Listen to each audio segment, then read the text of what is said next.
Think because you've been around for a really long time now, and do you think? Yeah, there's a very small subset of people who can say, in ways that they couldn't say before, they could say, hey, boss, here's our plan for the quarter. And this is exactly what we're going to deliver. Even though big room planning isn't necessarily supposed to get you there, but that's what they want because that's what their bosses want. But that comes out of there, and that's one of my challenges with it too. Yeah. When you say, here's our plan for the quarter, you've just fixed scope and time.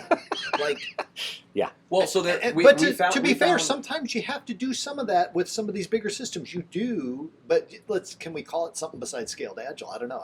I need a good word for it. Yeah. A group that I was working with for a while, they figured out what to do with that. So we have our PI and we plan out 6 sprints, and we even acknowledge that the plan is going to change over the course of that PI. Yeah.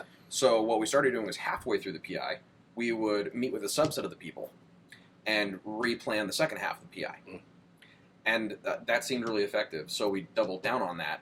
And then a quarter of the way through the PI, we would meet and replan the rest of it. And eventually what it got into was we were just doing sprint planning. Yeah, right. Rolling every 2 weeks. What we got down to was that subset of people was the right people to be having that conversation regularly, and no one else had to be involved. Because it was big plan, 80% of it's really fuzzy, and we're going to just recognize we have no idea what we're going to be doing in 6 sprints or 5 sprints. We've got a pretty good idea what we're going to be doing in 1 sprint, kind of an idea of 2 sprints away. That's about it, where we're really going to be making any significant portions. And then and it's not because we as a team lack some skill where we can't, unlike most other teams, we can't tell you any further than 2 sprints out. Yeah. You don't know what you want more than 2 sprints out. You can't guarantee the way life is going to unfold for more than 4 weeks.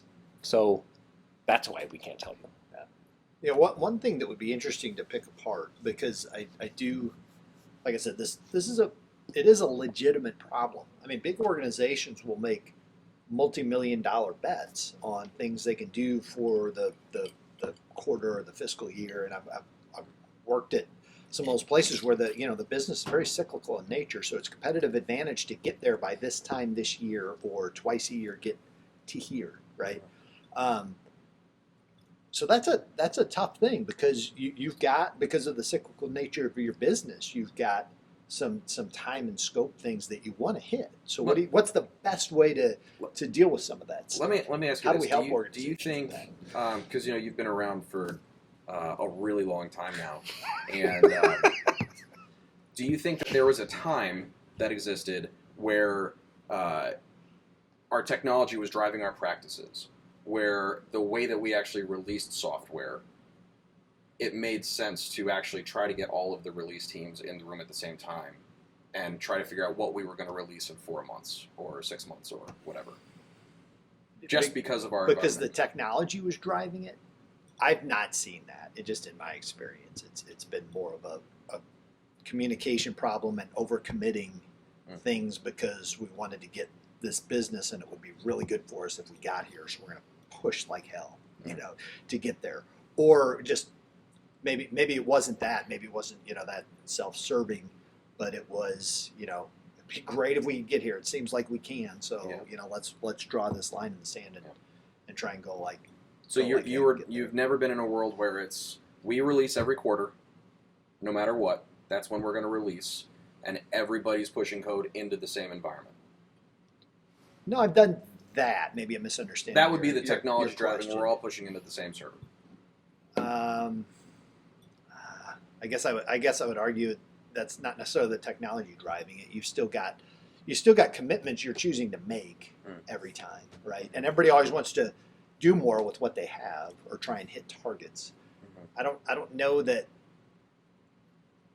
I guess I would say whatever is possible with technology. It seems like what I've seen usually is let's try and get as much as we can done. And as technology lets us be more productive and processing time goes up and all that. It's like there's never this is great. We can just do everything now. It's usually now this is the new norm. Let's push a little harder. or Yeah.